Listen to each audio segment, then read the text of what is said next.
Hola, ¿qué tal? ¿Cómo están? Bienvenidos a su podcast Entrenando con el Doc. Gracias por estarnos escuchando y viendo las diferentes plataformas como es Spotify, YouTube. También estamos en Amazon Music y el resto de las plataformas, también en Instagram y en Facebook.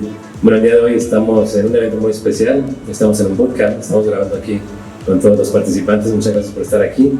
Es el bootcamp en 2023, Entrenando con el Doc. Y me están acompañando unos invitados muy especiales. Está Fernando Equivo por acá, de Coahuila, está Andrés Romo por acá, de Jalisco, y todos ustedes que me acompañaron el día de hoy y todavía falta mañana. Entonces, bueno, el día de hoy no se olviden de seguirnos comentando en estas redes sociales. También por aquí vamos a poner las redes sociales de André y también de Fer. Ambos son coaches, asesores, por si quieren darles un DM y preguntar por lo que ellos saben, sus servicios son los buenazos. Ambos campeones. Ahorita les voy a dar la palabra para que se presenten. Y en ocasiones previas ya hemos tenido podcast con André, que fue uno muy exitoso de entrenamiento. El día de hoy pues tenemos a Fer y tenemos tres cabezas que están pensando en lo que les vamos a compartir de información. Entonces, bueno, le voy a dar la palabra a Fer para que se presente. Muchas gracias por estar aquí. No, gracias por la invitación y de entrada gracias a todos los que vinieron de fuera y de lejos, allá de Río Verde, de Ciudad de México, y todos los que también nos escuchan. Gracias por acompañarnos, y vamos a tocar un tema pues no corto, pero es lo que vimos en el bootcamp, al igual aquí con mi colega André, también atleta, que también somos parte del mismo equipo. Y también, André, preséntate. Bueno, igual primero agradecerles a todos por estar aquí, por conocerlos, por transmitirles un poquito de lo que sabemos, que aprendan y que lo lleven a la práctica ustedes en sus entrenamientos. Y pues igual que Fer, me dedico a las asesorías, soy entrenador, soy de Guadalajara, y pues ya vamos a tocar un poco, a resolver dudas de todo lo que vimos o lo que hemos visto parte de este bootcamp. Básicamente les pongo contexto. Es un bootcamp de 3 días de entrenamiento práctico. Comenzamos este día viernes, hoy es día sábado, es el segundo entrenamiento y mañana terminamos con el tercer día de entrenamiento. Entonces aquí los invitamos a todos ustedes a que participaran en este evento para que conocieran las diferentes variables del entrenamiento, justo desde lo que se va a tratar el día de hoy. Explican justamente lo que vimos en la práctica, lo vamos a poner aquí en palabras para compartirles a ustedes, en resumen, y a todos aquellos que nos están viendo y escuchando. Entonces, ¿qué vamos a ver prácticamente? Pues iniciamos, es como a dar un resumen del por qué hicimos lo que hicimos, porque es lo que se debe de saber siempre que se va a ejecutar algo, saber la base de dónde parte todo esto, y son las variables del entrenamiento. Muchos ya las suelen conocer, está muy de moda hoy en día hablar del volumen de entrenamiento, la selección de ejercicios. Ya llevarlo a la práctica pues se entiende un poquito más, y si las empezamos a poner sobre la mesa, ¿cuáles son las variables del entrenamiento? 1 es el volumen, 2 es la intensidad y 3 es la frecuencia. Si las definimos por ponerles o empezarles a poner un nombre, el volumen es la dosis de ese estímulo que nosotros estamos manejando, es decir, el cuánto, es el volumen de entrenamiento. La intensidad es la magnitud de ese estímulo, hacia qué tanto lo vamos a llevar o lo vamos a exprimir, es esa magnitud del estímulo. Y el 3, que es la frecuencia, es cómo vamos a dosificar ese estímulo. Entonces ya tenemos la dosis, la magnitud y dosificar, lo que es lo que hicimos en estos 2 días. Les dimos un volumen de entrenamiento del cual puedan exprimirlo al máximo, entiéndase como con la suficiente cercanía al fallo, para que ese volumen se vuelva efectivo. Porque una cosa es hacer 3 series, ¿y cómo las contabilizas como series efectivas? Pues con la magnitud. ¿Cómo es la magnitud? ¿Qué tan cerca o qué tan alejado del fallo estás? Entonces, no toda serie, por ser una serie, va a ser una serie efectiva. Esa serie efectiva es aquella que está cercana al fallo muscular, no necesariamente al fallo muscular, pero aquella que esté cerca. Y la frecuencia la organizamos, como vieron, en 2, 3 sesiones a lo mucho, y se organizó con la selección de ejercicios correcta para tener un buen estímulo, pero no una tanta fatiga, y que haya ese equilibrio.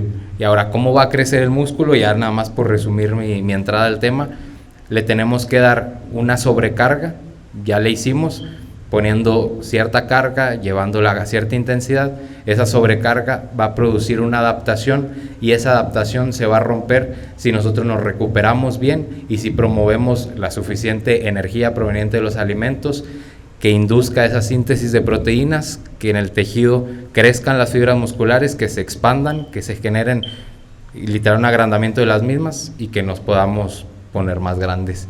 Y ese es como tal el adaptarnos, recuperarnos y seguir creciendo, que es lo que se van a encargar de ustedes hacer las próximas 24 horas. Pero si no hay ese estímulo correcto, no va a haber crecimiento. Por eso no es 80% alimentación ni 20% entrenamiento, porque si no hay un estímulo, nunca un músculo va a crecer. Exacto, y justamente, bueno, ya es un pequeño resumen acerca del volumen, la frecuencia. Me gustaría mucho que Andrea nos compartiera la intensidad del entrenamiento, o sea, ¿qué es la intensidad del entrenamiento? ¿Qué tan importante es? ¿Cómo haces que una persona sepa que es intenso en su entrenamiento? Bueno, la intensidad es una serie con una cercanía al fallo adecuada. Entonces, ¿cómo vamos a asegurar esa cercanía al fallo? Por una métrica que se llama RIR, que ustedes ya la entendieron y ya la aplicaron estos días entrenando. Entonces, una serie mientras se mantenga en un RIR 4-0, pues va a ser una serie efectiva y va a ser una serie que promueva ese estímulo y nos dé ese crecimiento que buscamos. El RIR básicamente traduce a repeticiones en reserva o repeticiones de recámara. Entonces, ese es el número de repeticiones que te dejas antes de llegar al fallo muscular. Entiendas el fallo muscular como aquel momento en el que ya tu músculo falló, ¿no? Prácticamente donde no puedes hacer una repetición más. Y es un poquito subjetivo, pero tienes que entenderlo con la práctica. Obviamente, como el día de hoy ustedes se dieron cuenta, a lo mejor su métrica estaba bien entendida y ya supieron que sí pueden ser más intensos y que ese fallo estaba bastante lejos de lo que ustedes pensaban que era. Entonces, también, ¿cómo diferenciar entre lo incómodo que se siente un estímulo de un ejercicio o el fallo real? O sea, ¿las dos llegan al mismo tiempo? ¿Cómo lo entenderías? Ahí principalmente es entender, por ejemplo, todos los que nos acompañaron aquí, es que buscamos ese fallo mecánico como tal. Es decir, cuando nosotros ya no podemos completar la fase concéntrica del movimiento con la mejor técnica posible.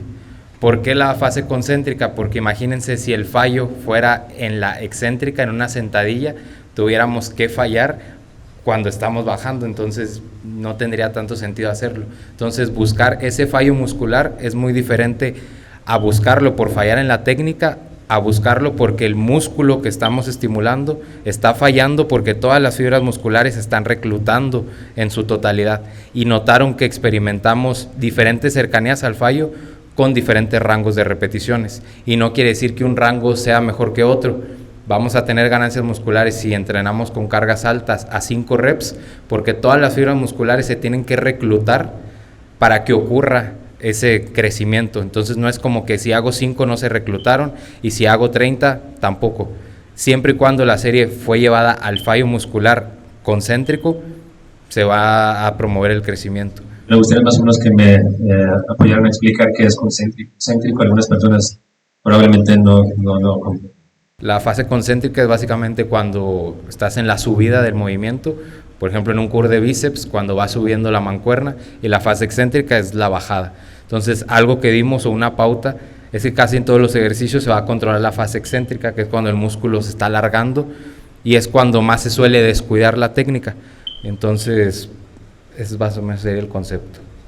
Sí, es algunos de los ejemplos que se vivieron en estos días. Es el curl de bíceps, como lo comentan Fer, en que probablemente nos concentramos en la contracción, la concéntrica, y sí subimos muy bien, pero se nos olvida la excéntrica, o sea, el momento de esta relajación, que no tiene que ser una relajación total, o sea, no soltamos el peso, sino que también tenemos que enfocarnos, y su homólogo o su gemelo pudiese ser un curl de isquios, que es como el bíceps de la pierna, en donde también a lo mejor hacemos la flexión de la rodilla en esta máquina que tú te puestas boca abajo y levantas y simplemente dejas caer el peso. Entonces no se termina cuando vas hasta arriba, hasta la vertical, sino es solamente la mitad del ejercicio en donde todavía tienes que controlar la bajada y ahí todavía no se termina, o sea, sigue subiendo, bajando, subiendo, se termina hasta que terminas el número de repeticiones que te enfocas en realizar.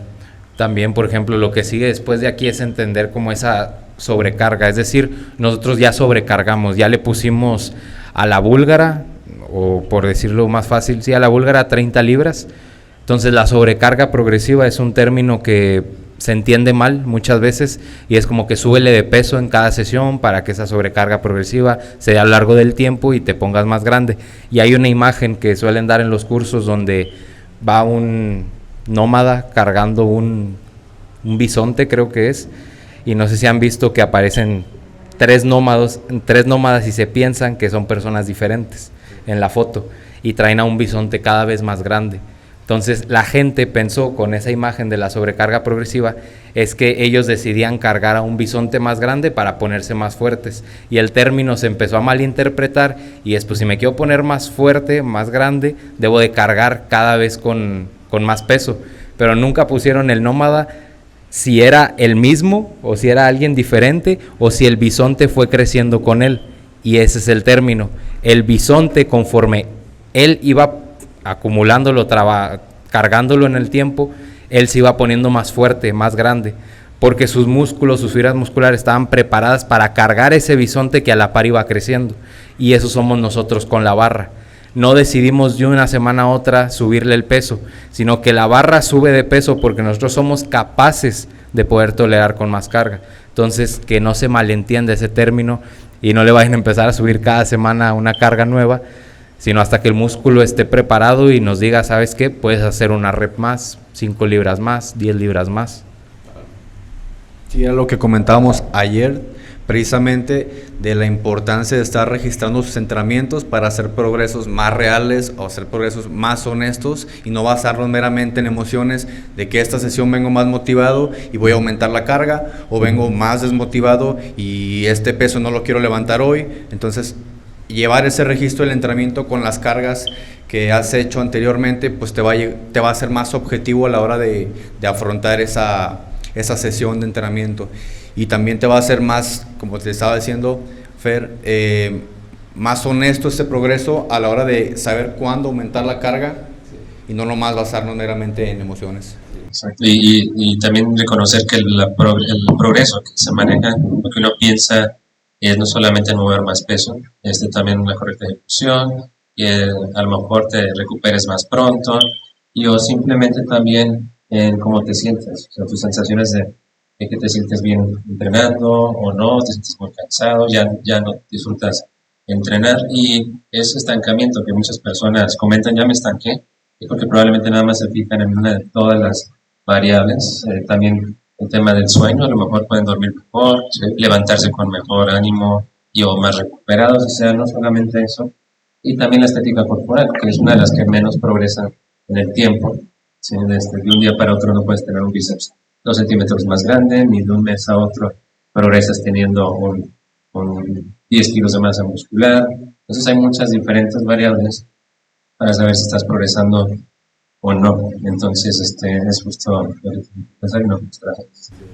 Igual las maneras de hacer esa como sobrecarga progresiva a lo largo del tiempo es no nada más con la carga, sino aumentando un par de repeticiones más, que la serie cada vez se sienta más fácil, es decir, con un RIR más bajo, que no sé, de serie a serie te recuperes mejor, que puedas aumentar una serie más. Entonces la sobrecarga progresiva no es exclusiva de la carga externa de la barra.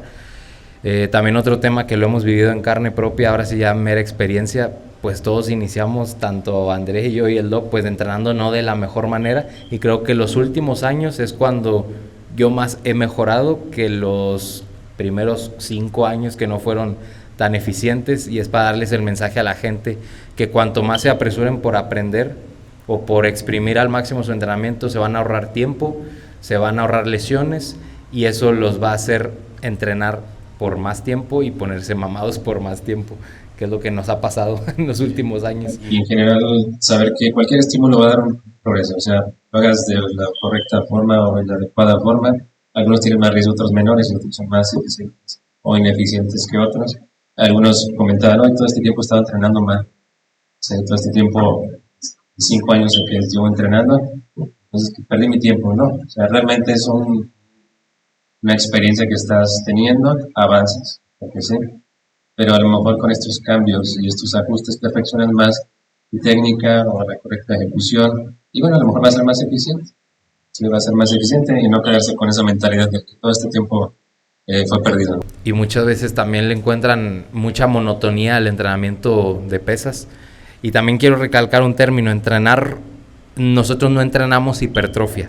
O sea, no quiero que se vayan, hicimos un entrenamiento de hipertrofia, hicimos un entrenamiento de fuerza que promueve la hipertrofia muscular. La hipertrofia es una consecuencia del entrenamiento de fuerza. Entonces, que se entiendan esos conceptos para que sepan que fue un entrenamiento de fuerza que puede promover o no la hipertrofia muscular. Entonces, también de experiencias que hemos, por ejemplo, André, iniciamos en el culturismo igual a los 16 años, no de la mejor manera, sí, pero creo que los últimos 2 han sido como que los más ventajosos. Sí, de más aprendizaje y de optimizar mejor nuestro entrenamiento, entenderlo más. Igual con los clientes, creo que mucho se ha mejorado en el ámbito tanto de coaching, que se han dado cuenta que no nada más es mandar una hoja y seguirla, sino que tiene un trasfondo y ya no se topan con esa monotonía de me cambias la rutina a la semana 4 y ¿por qué a la semana 4? Se cae siempre la semana 4 es como que tiene un fin, o la 5, porque el cliente no sabe que tiene un progreso a largo plazo, que tiene variables que manipular. Entonces todo eso se va optimizando tanto en las asesorías, si a los clientes les damos a entender que todo tiene un porqué y una planeación. Esto quisiera aprovechar este momento para hablar de otra de las variables del entrenamiento, es la frecuencia. Y a lo mejor los clientes preguntan, a ver, ¿qué es mejor? 6 días, 5 días, 6 días, 5, 4, o sea, ¿qué es mejor? ¿Entrenar todos los días o 3 días o 4 días? Pueden comentar de eso. Ahí va dependiendo de la disponibilidad que tenga la persona, es como el punto número 1, la adherencia, y en base a eso ya después organizas el entrenamiento. Una vez que tienes estandarizados los días que tienes disponibles para entrenar, el volumen, la dosis de estímulo que tienes, ya lo divides de la mejor manera, de la manera más equitativa en esos 3-4 sesiones por semana que tengas. Tenemos que pensar que la gente, además de ir al gimnasio, pues tiene que hacer su vida, ¿verdad? Entonces, hay personas que se dedican a esto y de esto viven y está bien, pero hay personas que en su mayoría son personas que no se dedican a esto, que a lo mejor solamente tienen 3 días a la semana de poder entrenar y no le va a decir, no, es que 6. No, entonces partes de esos 3 días que tiene disponibilidad y justamente como dice Fer, de ahí partes, en 3 días acomodas y optimizas lo que le puede dar el mayor beneficio. O sea, vamos por un ejemplo, o sea, es diferente haría un adolescente de 16 años, 17, que está terminando la preparatoria, solamente se dedica a estudiar, y luego se va al gimnasio y ya, tiene su día libre y puede entrenar 6 veces a la semana, 2 horas de disponibilidad. Bueno, pues tiene una posibilidad grande de ponerle muchos días a la semana. Pero si vemos su mamá a lo mejor ya una señora que está teniendo a una familia, a su esposo y a su trabajo y a sus hijos, en donde pues tiene que ir a llevar a los niños, a regresar, solamente tiene un par de minutos, o sea, 45 minutos para entrenar, y 3 veces a la semana porque tiene que hacer otras actividades, llevar al niño al inglés, etc. Entonces no es lo mismo las dos situaciones, tú tienes que adaptar a eso y ver qué es lo más óptimo en relación al entrenamiento. Entonces, no le vas a poner algo que no va a poder hacer. Pues sí, entonces básicamente la frecuencia va a venir de los días disponibles que tengamos para entrenar y del volumen de entrenamiento. ¿Quieres más volumen? Pues tiene que haber más frecuencia. Para que ese volumen sea más efectivo y que te puedas recuperar de él. Y también, algo que también es de suma importancia, también para los coaches, que hagan entender esto a las personas, porque nosotros somos como facilitadores. Les facilitamos el trabajo, mas no lo podemos hacer por ellos. Entonces es muy importante esa educación continua de, si yo te doy este programa, puede ser la selección de ejercicios perfecta, el volumen perfecto, la frecuencia perfecta, pero si tú por fuera no descansas bien, no optimizas tus hábitos, la gestión del estrés, ¿de qué te sirve que te mande 10 series de un grupo muscular si no estás organizando todos los hábitos en torno al entrenamiento para que ese estímulo se vuelva efectivo a largo plazo? Y justo atendiste a dos de los temas que también están aquí en la lista, es la selección de los ejercicios. O sea, se pregunta, ¿cuál es el mejor ejercicio? Sí, o sea, dime el mejor ejercicio para crecer mis brazos, mis piernas, mis glúteos, ¿cuál es el mejor? Y la otra justamente es el descanso. Entonces, me gustaría que nos platicaran acerca de la selección de los ejercicios. ¿Hay mejores o peores? ¿Cómo decimos? Exponerlo. Lo bonito del entrenamiento de fuerza enfocado a la hipertrofia es que nada es obligatorio.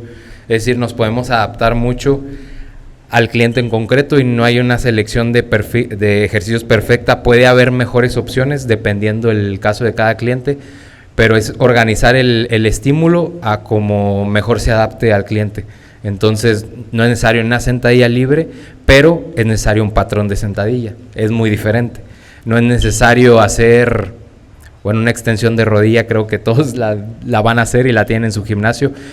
No es necesario un hip thrust, puedes hacer una hiperextensión en máquina, un puente en máquina, un puente con mancuerna a una pierna. A eso me refiero. Los patrones están, pero ejercicios indicados o que siempre debes de hacer no existen. Obligatorios también, pues no existen. Sí, se piensa a lo mejor que el entrenamiento sin sentadilla no es entrenamiento de pierna o hip thrust.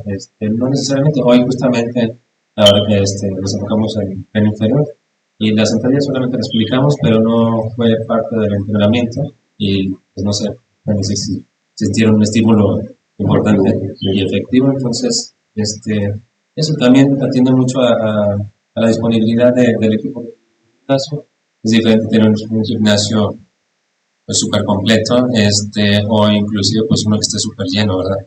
No voy a decir como...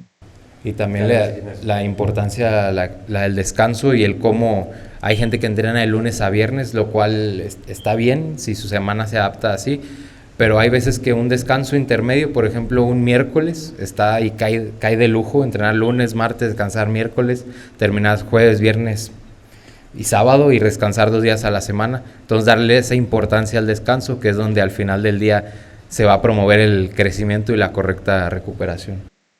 Y justo también regresando un poquito a la selección de los ejercicios y comentaban, entonces el patrón del movimiento lo tenemos que entender.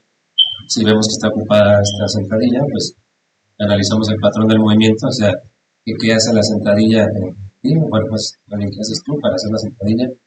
Y bueno, pues te das opción ocupada, busco una similar. Y cualquier otro de los movimientos que hagamos, y entendiendo eso podemos tener unas alternativas, ¿no? Y el descanso, justamente también el descanso. No entrenar más significa mejor, no hacer más siempre es mejor. Entonces también el descanso tendría que ser indicado, o sea, no es si quieres o no quieres, es descansa tantos días a la semana. No significa un retroceso, no significa que estás deteniendo tu proceso, y al revés, inclusive tendríamos que pensar que es una oportunidad a una recuperación total o máxima, para que tus siguientes sesiones pues, sean las más óptimas. Si cada vez, vamos a poner un ejemplo, un teléfono celular, si siempre te lo gastas la pila, y no lo quieres cargar nunca, siempre vas a estar en la reserva. En algún punto se va a apagar, en algún punto ya no puedes utilizarlo. Es igual aquí, por más que entrenes y el descanso va a ser menor a la recuperación, entonces en algún punto te vas a apagar y simplemente ya no vas a poder seguir con el entreno, vamos a decir una lesión, o ya no va a ser efectivo, o ni siquiera te vas a dar cuenta, a menos de que estés registrando tu progreso, piensas que vas bien, pero por alguna razón tomas unas vacaciones obligadas, ¿sí? Por alguna lesión, o programadas, con tus 15 días de vacaciones y regresas y dices, regresé más fuerte, o sea, ya estoy muy estresado porque no entrené. Hombre, ya perdí músculo y otra vez. De hecho, hay gente que he visto que progresa más en las vacaciones que en el tiempo de la asesoría.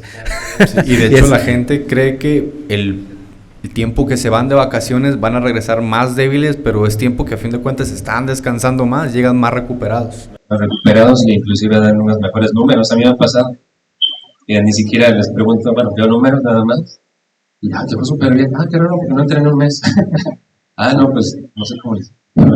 Te fue bien, y tiene que ver mucho que están súper estrictos a lo mejor y se dieron se presentó esa oportunidad y avanzaron. Y entonces también hay que pensar en el descanso y esa estrategia de a lo mejor 3 días de entreno, un descanso, 2, Un descanso también es variable, ¿verdad? Pero yo he entendido en mi experiencia que a lo largo de los años que una persona acumule, o sea, que va creciendo con la edad, pues pensaría que es más experto y puede entrenar más, y no, o sea, la recuperación pues es menos pronta, eso es obvio, o sea, una persona adolescente sus células se van regenerando rápidamente y en la adultez justamente esa tasa de regeneración es menor a la que se solía estar, entonces ¿por qué no pensar en más descanso?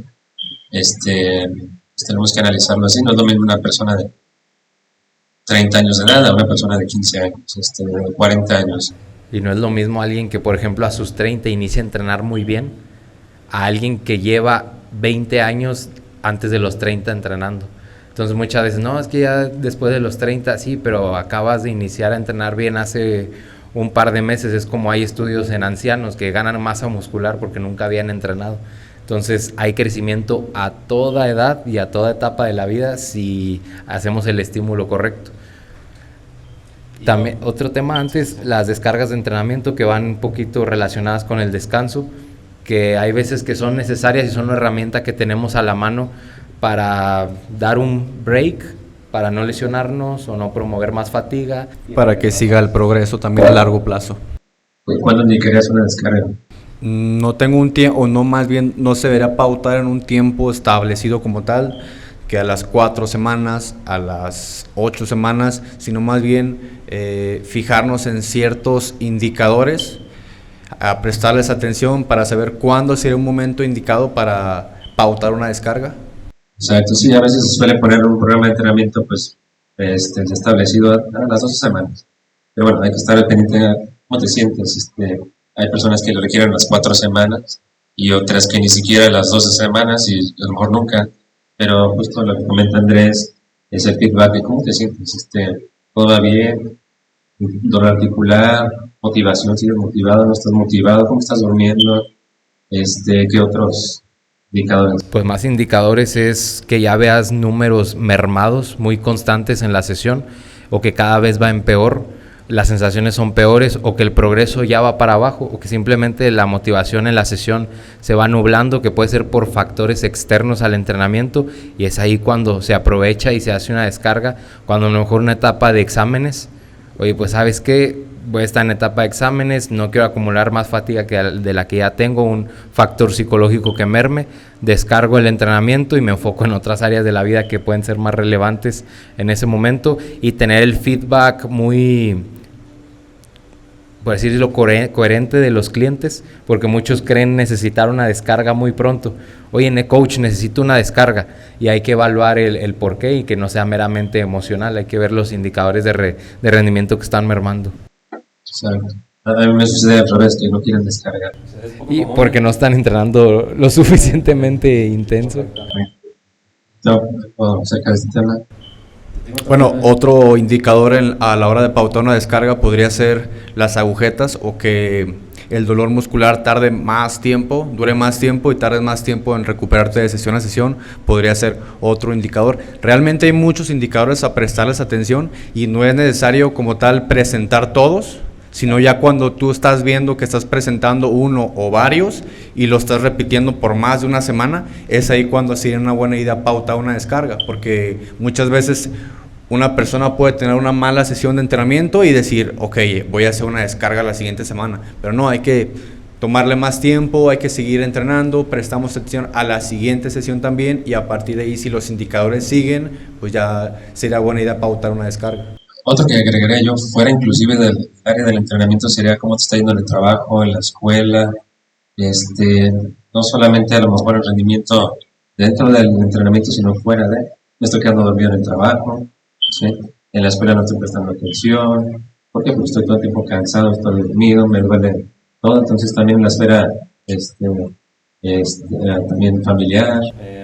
Ya adaptarlo. O sea, me siento cansado cuando salgo con chico, y no tengo ganas de hacer nada, entonces probablemente venga de toda esta fatiga, ¿no? Entonces, descansa, date la vuelta.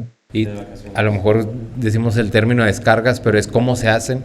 Una descarga de entrenamiento es básicamente reducir la magnitud de ese estímulo, que es la intensidad y prioritariamente bajar el volumen de entrenamiento. Y hay diferentes maneras de hacerlo. A mí en lo personal no me gusta ir al gym a entrenar menos intenso. Entonces yo hago una descarga total de 3-4 días y no voy a entrenar. Entonces aprovecho esos días para sacar más trabajo, hacer otras actividades, no enfocarme en entrenar, y es una descarga y es un tipo que se puede hacer a quien ve a entrenar nada más, haz 2 series, a RIR 5, baja la carga un 50%, habrá quien no le motive a hacer eso, y habrá quien diga, es que ya parte de mi vida o de mi día es entrenar, pues aprovecha de hacer una descarga, bajas el volumen, bajas la carga, bajas la intensidad, te recuperas, y sabes que esa semana no vas a progresar, no buscas fatigarte, no buscas causar un daño, buscas recuperarte. Sí, bueno, ya cuando les explicas el por qué la vas a hacer, para que aprendan y entiendan, ya es más práctico para ellos también hacerlo, y pues sí, justo en algún punto de un programa pues va a ser necesario para seguir progresando. Sí, resulta a veces que, como lo comentaré, bueno, tienes que analizarte tú mismo, no sé si tú eres la persona que está entrando para ti, o si estás coachando a alguien más. Entonces, o sea, indicarle que mejor no vaya, porque sabes que si le dices, bueno, a mitad de esfuerzo, sí, mitad de esfuerzo, sí, voy, pero sabes que hice como 50 repeticiones, o hice un montón, o sea, porque sigue queriendo entrenar. Entonces se trata de un pequeño descanso, entonces mejor no vayas, o sea, mejor no te presentes, haz tus cosas para que no suceda lo mismo. Y también una pequeña analogía, las descargas son como lavar los trastes. Por ahí decía Mike Israetel que si tú no la haces es como los trastes, se sigue acumulando la vajilla y la vas a ir limpiando a medias, la fatiga. Tarde que temprano pues vas a tener que lavar todos los trastes, y esa es la descarga. Entonces así lo podemos ver, tarde que temprano vas a tener que limpiar toda la fatiga acumulada, y la vas a hacer o te vas a lesionar. Me gusta lavar los trastes. Sí, entonces esa descarga de entrenamiento pues, principalmente es para disipar esa fatiga acumulada de varias semanas de entrenamiento, con el objetivo de seguir progresando, básicamente. Vamos a pasar a otro temita también bien importante, es la correcta ejecución de los ejercicios. Número 1 es, hago bien el ejercicio, no importa que sea poquito peso, me enfoco bien en la técnica, o no, mejor cargo bien pesado, aunque lo haga medias. ¿Qué opinan? Peso contra técnica. Realmente el debate de peso-técnica debería ser como el balance perfecto, como la técnica perfecta para afrontar el peso necesario, y ya hay que dejar a un lado como ese paradigma de cada vez querer cargar más solamente por ego lifting, que realmente no por cargar más te vas a poner más mamado, a lo mejor más fuerte, pero no precisamente por estar más fuerte vas a estar más musculoso, porque muchas veces el ganar fuerza de un día a otro va más por aspectos neuronales o a nivel de tendones también, que responden más rápido a que una célula crezca, como sería ya la hipertrofia como tal.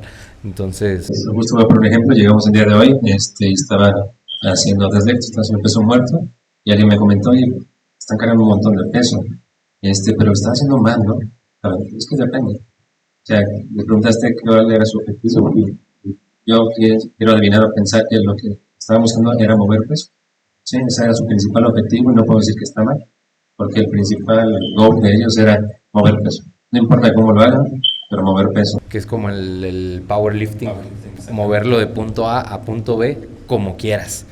Pero, por ejemplo, en el culturismo nadie te va a premiar por cargar más pesado. Exactamente. Nadie te va a preguntar cuánto cargaste hace 2-3 semanas. Te van a ver, y es lo que se va a ver, lo que se va a premiar. Entonces conviene entrenar mejor. En temas de cambios en la estética corporal y recomposición corporal, o sea, ves a 2 personas y a lo mejor una tiene más desarrollo muscular que la otra, está en mejor forma, y si es muy fuerte, pero probablemente el otro es más fuerte, o viceversa, ¿no? Entonces tiene que ver cómo utilizas las herramientas para la... Es como si alguien pues quiere poner un cuadro en la pared, pues lo más ideal sería utilizar el martillo. O sea, ya si quieren utilizar un desarmador, pues cada quien usa la herramienta que prefiera, pero no es la más eficiente para ese caso en concreto. Lo mismo con la hipertrofia. Entonces el músculo pues no va a entender por cuánto peso esté cargando, él no va a saber si estás cargando 100 kilos, estás cargando 200 kilos, va a entender por estímulos. Y una pregunta para ambos, vamos a hablar de un perfil de persona, un adolescente que acaba de iniciar en el gimnasio, no sé, empiezan ahorita con 16, 17, bueno, cada vez es menor la edad, pero 16, 17. ¿qué le dirías a él? Oye, mueve peso. O, bueno, que busca cambios en su composición corporal, o sea, estética corporal, se quiere poner mamado. Entonces, ¿por dónde comienza? Técnica, peso.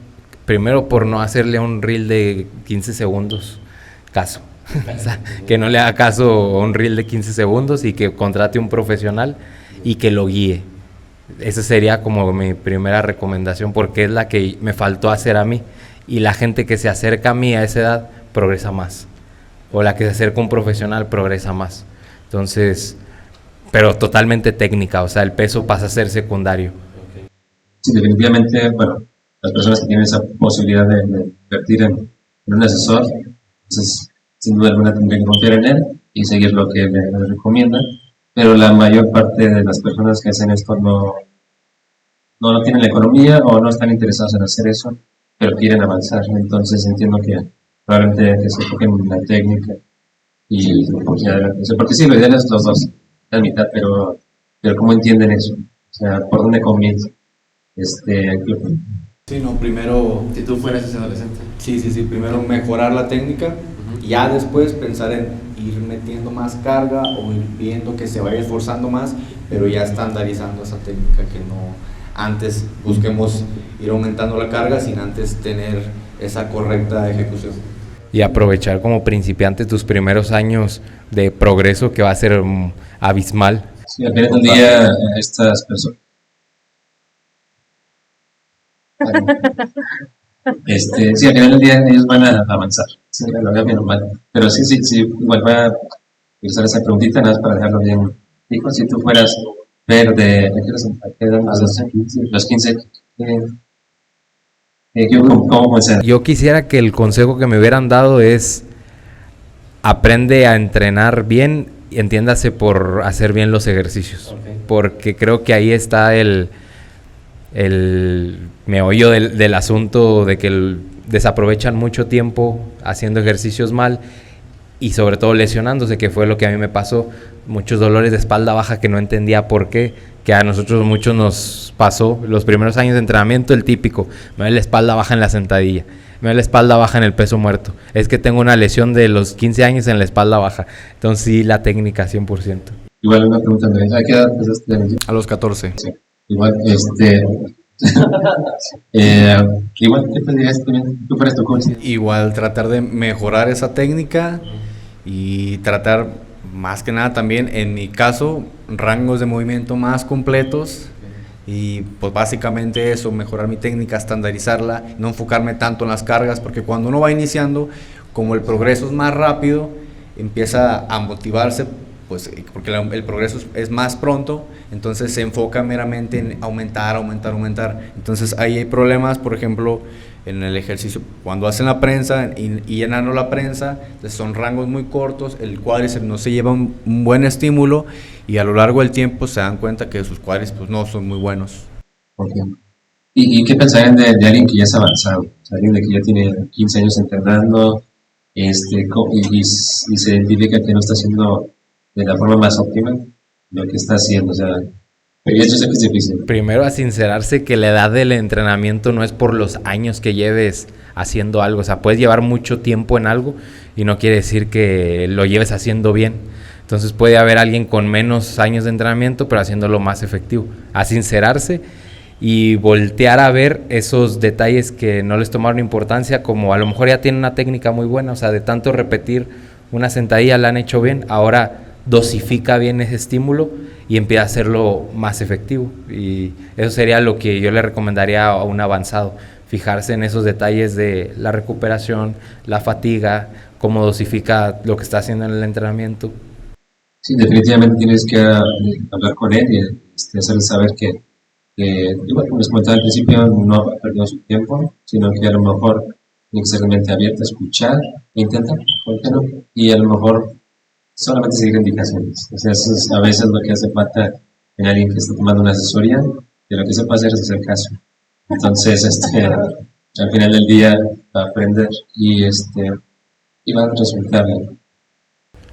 ¿Otro tema que tengamos o alguna pregunta por aquí? Sí, vamos a comenzar con las dudas y preguntas de ustedes. que tengan. Por aquí vimos algunas que ya nos hicieron saber, pero no sé si alguien tiene una. ¿Se interesantes?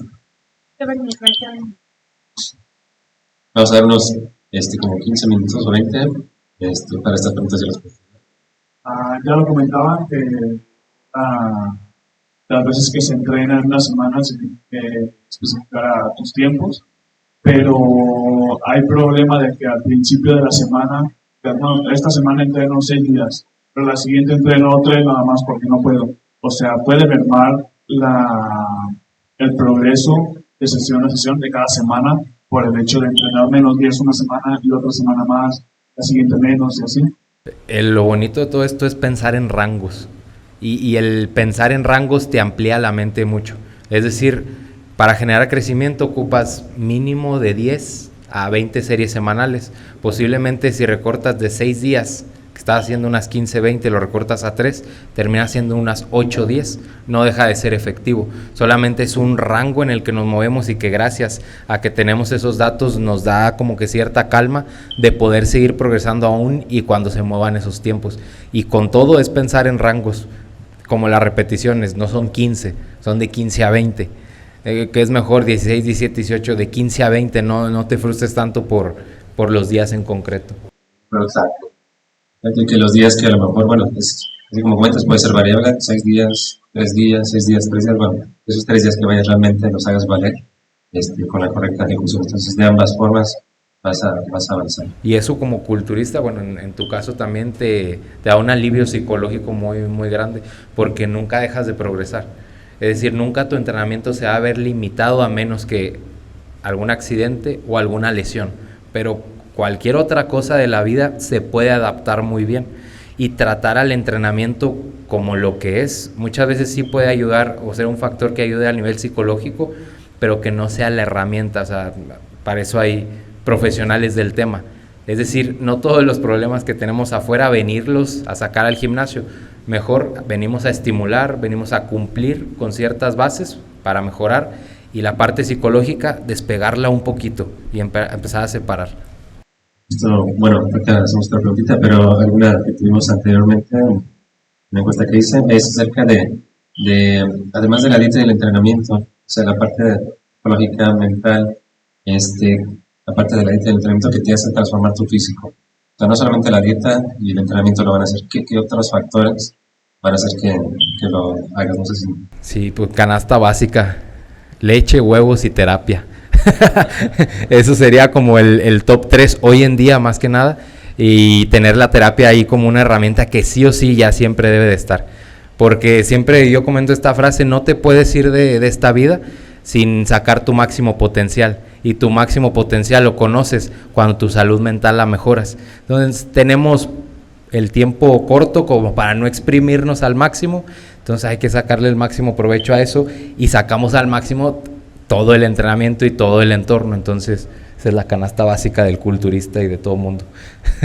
Realmente la parte psicológica es sumamente importante, o sea, como comentas, o sea, no sentirse frustrado, se puedes entrenar la mitad del tiempo que se debe entrenar, no frustrarte si a lo mejor ese día saliste más tarde de trabajar y ya no pudiste entrenar, mañana no pasa nada, no la forces, o bueno, voy a entrenar doble, no, o sea. Y a veces también practicar el no hacer lo que queremos y hacer lo que debemos, porque eso forja disciplina.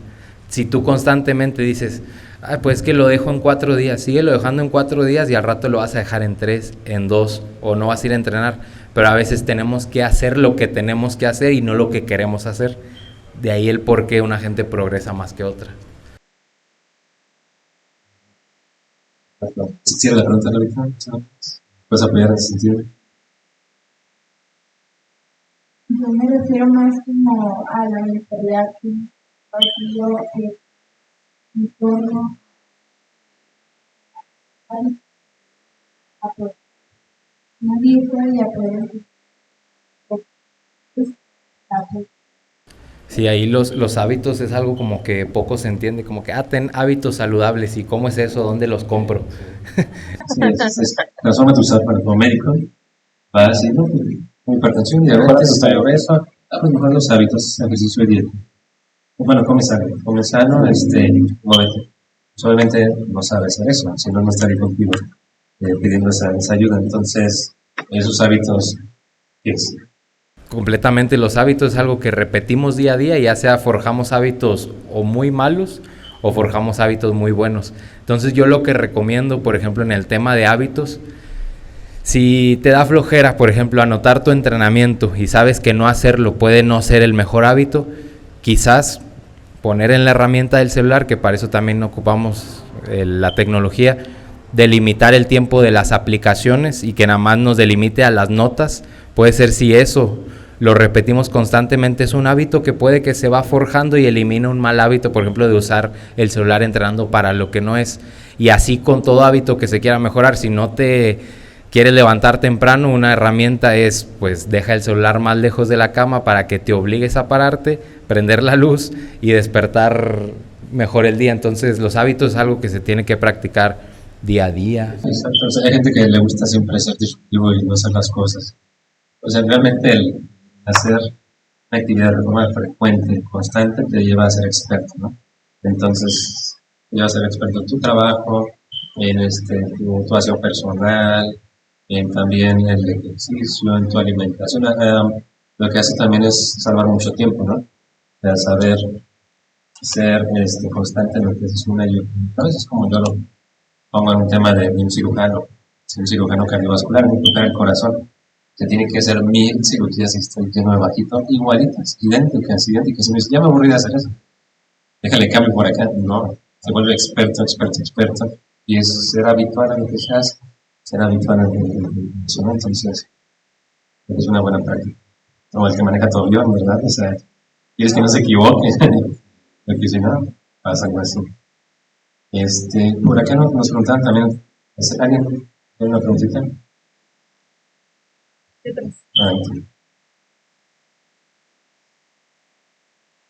Sí llega, ¿eh? Primero.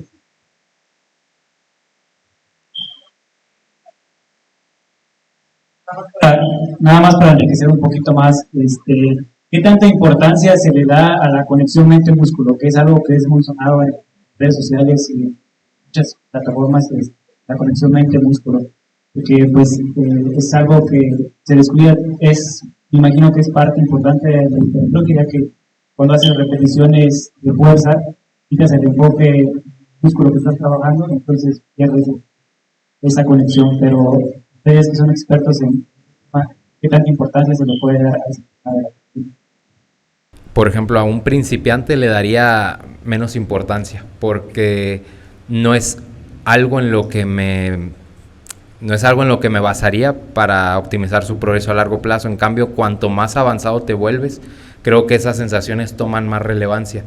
¿Por qué? Porque ya sabes lo que llevar una serie al fallo y puedes tener mejores sensaciones con ese músculo. Pero el problema de los culturistas de la vieja escuela, que se enfocaban tanto en esa conexión mente-músculo, que muchas veces sobraba mucha intensidad. Entonces ya podrían sí tener muy buena conexión, y no es pensar o conectar la mente con el músculo, solamente es tener en cuenta que estamos trabajando el ejercicio con la ejecución correcta y que estamos sintiendo el músculo, pero no solamente concentrarnos, moverlo, ya me concentré, ya lo suelto. No, eso es ineficiente. Algo ahí, tú, André, en la conexión. Bueno, para mí la conexión mente y músculo podría ser más bien la intención o la intencionalidad tal cual, en cómo afrontas una serie, en que estés concentrado en cómo estás ejecutando ese movimiento y que te concentres en llegar al grado de esfuerzo correcto. Para mí la conexión mente y músculo podría verse más sobre esa línea de estar bien concentrado en lo que estás haciendo en ese momento y enfocarte en llegar al grado de esfuerzo correcto, porque si no estás como con esa conexión, vaya, quizás estés muy perdido y estés muy cerca del grado de esfuerzo que estás buscando, no estés concentrado, entonces eso va a bajar mucho la calidad de tu serie. Sí, básicamente es pensar en decirle al músculo cómo quieres que se mueva y con qué intención y el por qué. Si no sé por qué lo estás haciendo, no nada más estás moviendo tu rodilla, ¿verdad? En extensión, sino es hacia dónde se está moviendo y también el resto de los músculos que tendrían que estar haciendo para que seáis, vamos a decir, pensar en que tienes que fijar el asiento y no mover, ese enfoque, como dice André, de estar pensando, pues, qué está haciendo, que está allá enfrente. mientras yo estoy haciendo este ejercicio. Y también saber por qué lo estás haciendo, ¿no? O sea, cuando sabes que estás haciendo esa extensión del cuádriceps, te enfocas en esa meta. Y que hay estrategias, por ejemplo, yo con mi abuelo, que está ahorita en etapa de hemodiálisis, una forma de aumentar su conexión mente-músculo es palpándolo. Entonces, a lo mejor mi abuelo no llega a un grado de esfuerzo muy alto, pero si yo le digo, concéntrate en que estás contrayendo el bíceps, quizás a él le ofrece una ventaja muy grande, y si aparte le palpo el bíceps, pues no es como tal el mecanismo principal de la hipertrofia, pero si al sujeto le ayuda a exprimir ese poco tiempo que tiene para entrenar, pues un culturista avanzado pues todavía tiene más sentido. Ya sabes que se siente estimular el dorsal, no lo ignores porque evidentemente va a ser una sensación que sí o sí tienes que experimentar, pero tiene su aplicabilidad, o sea, no lo descarto, incluso la población. El tema de la herramienta de palpar lo que estás enfocándote, lo mismo lo puede hacer, o sea, tú palpas tu pectoral y al hacer un empuje horizontal, pues ese pectoral no se está activando, o sea, que es la conexión de tu mente con el músculo que estás tratando y alguna otra herramienta como tus extremidades es una propiocepción, o sea, ¿dónde está? Porque no todo el tiempo yo no estoy completo. Entonces también esa es una buena herramienta. Entonces, yo creo que ahí va la importancia de conocer la biomecánica. Como decía Fer, pues también en la vieja escuela pues llevaban tanto, subestimaban tanto la sensación mente-músculo que dejaban de lado el registro de movimientos. Entonces ahí también hay que ver esa parte, ¿verdad? La conexión mente-músculo no es una variable en la que nos debemos de fijar para progresar, y es ahí donde se nublaba el progreso, no que se nublaba, pero pues lo tenían como la base, es decir, conecto bien la mente con el músculo y por ende voy a progresar más, se olvidaban de las verdaderas variables del entrenamiento. Gracias. Por aquí alguien nos comentó que una preguntita es acerca de qué plazos se fijan metas. O sea, me fijo una meta de aquí a final de mes, de aquí a final de año, de aquí a mis 30, de aquí a mis 20. Es tener como importante tener un proyecto de vida para sí mismo. En el entrenamiento se puede hacer. Sí, en entrenamiento, y creo que metas hay que fijarnos siempre para no estar perdidos.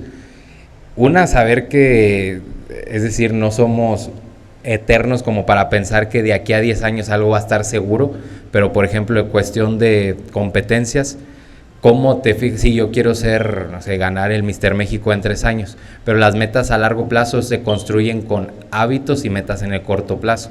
Entonces no puedes llegar a ese punto si no te enfocas en el día a día. Y ya, te dejas de frustrar porque si no construyes el día a día, no va a llegar esa meta a largo plazo por pensar que faltan 3, 4 años. Entonces las metas a largo plazo que se construyen con metas a corto plazo. Yo quiero competir en 3 años, off-season, pues tengo que ganar peso. ¿Cuánto peso semanalmente? ¿Qué tengo que hacer para ganar ese peso? Comer bien, entrenar bien.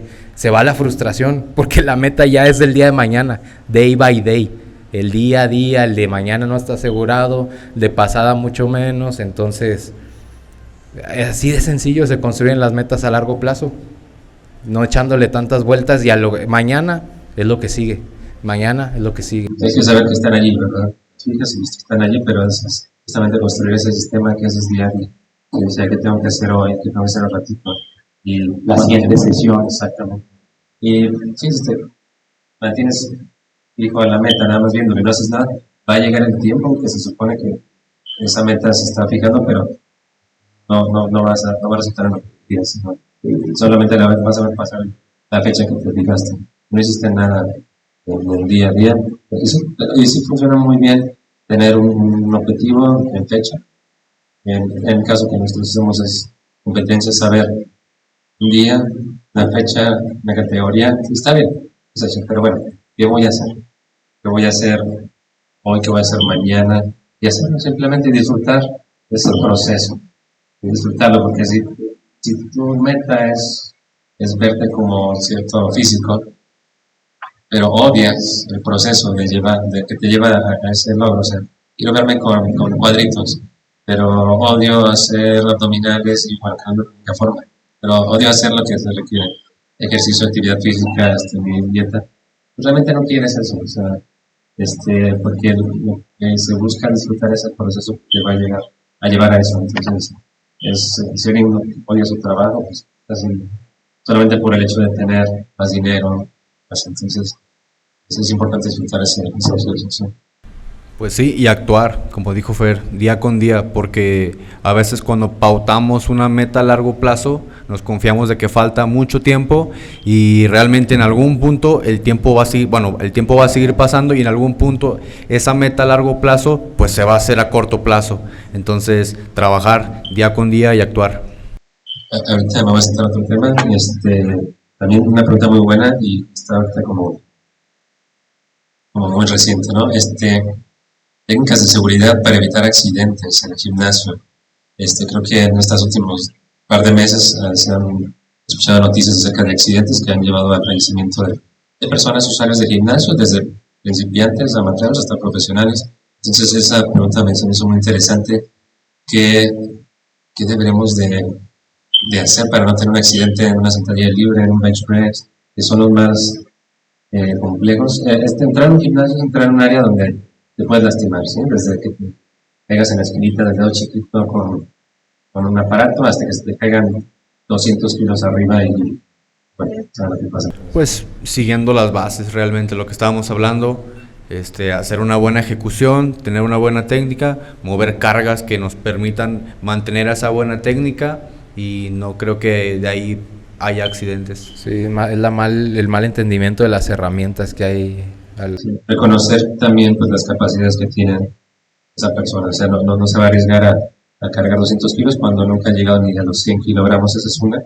Y otras herramientas bien prácticas, pues es ponerlos seguros a lo mejor las barras de seguridad, saber que a lo mejor no es buena idea regresar el peso hacia enfrente, sino aventarlo hacia atrás, o también el spotter que te está ayudando, pues que te sepa ayudar en caso de un accidente. Al final del día está ahí para ayudarte en caso de un accidente, no para cargar más peso, ¿no? ¿Sí? El spotter ahí no es para que te ayude a cargar 10 kilos más, sino en caso de que algo sucediese, ¿qué tendría que hacer? Entonces, bueno, en la sentadilla, ¿qué es comentado?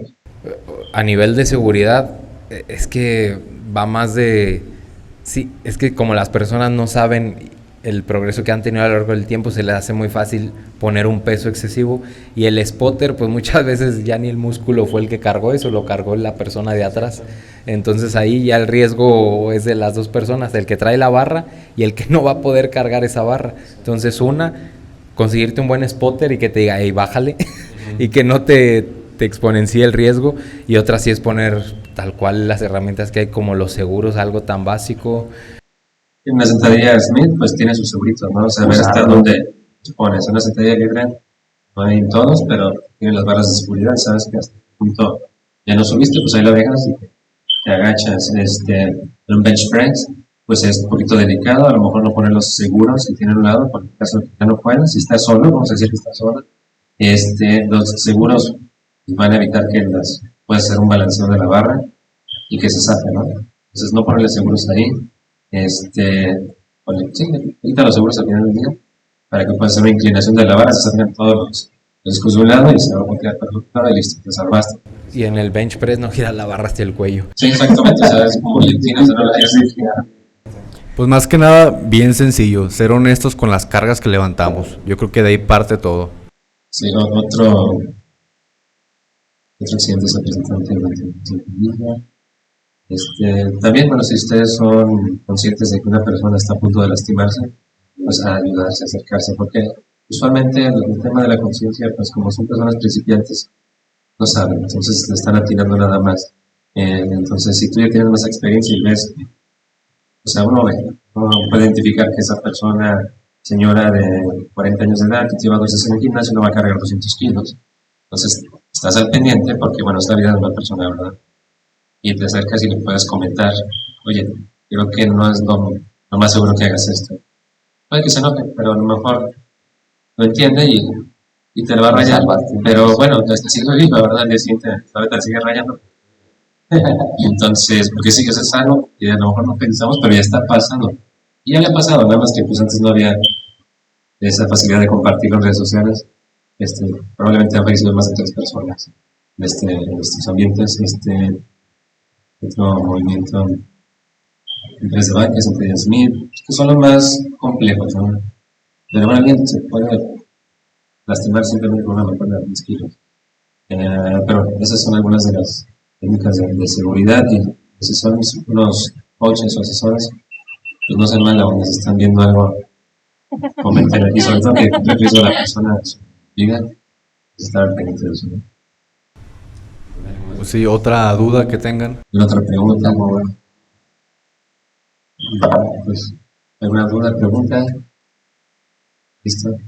Bueno, pues muchas gracias por estar todos ustedes aquí escuchando este episodio. Espero que haya sido de su ayuda. Gracias. Hay un aplauso. Gracias por acompañarme el día de hoy. Básicamente resumir en audio y en video lo que se ha vivido hasta el momento. Para aquellas personas que van a estar aquí con nosotros, gracias por acompañarnos acá. Y gracias por su tiempo a todos. Igual, Fernando tiene también su podcast, YouTube. Ahí lo encuentran como Health Builders, la página en YouTube, y tenemos todo el contenido de podcast, videos de YouTube, blogs, todo lo que tenga que ver con culturismo. Igual por aquí ponemos redes sociales, es buenísimo lo que hace. André, también anímalo a que haga contenido porque sabe un montón, pero le da pena, pero ya estamos en eso. ¿Sabe un chorro? Ahí vamos con eso. En las redes sociales. Tiene su Instagram, y si están buscando algún asesor de entrenamiento de nutrición, también lo pueden buscar por acá. Sabe demasiado. Tiene que lo ponga en algún lugar. No sé ganas, pero se quede plasmado ahí. Bueno, muchas gracias por acompañarnos el día de hoy en este episodio del podcast Entrenando con el Doc. El día de hoy estuvo muy padre porque lo pudimos hacer en vivo con todos ustedes y con los que nos están escuchando, transmitirles lo que el día de hoy se vivió y más contenido. Pues bueno, síguenos en nuestras diferentes plataformas como es Spotify, Entrenando con el Doc se llama el podcast, en YouTube está como Doc Fitness, también por ahí está, y más contenido. En Instagram estoy como el Doc Fitness, y síganos escuchando. Por favor, coméntenos en los comentarios aquí abajito de YouTube, háganos saber qué más información les gustaría escuchar. Y bueno, de nueva cuenta, muchas gracias, me despido. Soy el Doc, André, Fer, todos ustedes participantes, y sigan entrando con el Doc, su opinión flex. Yeah.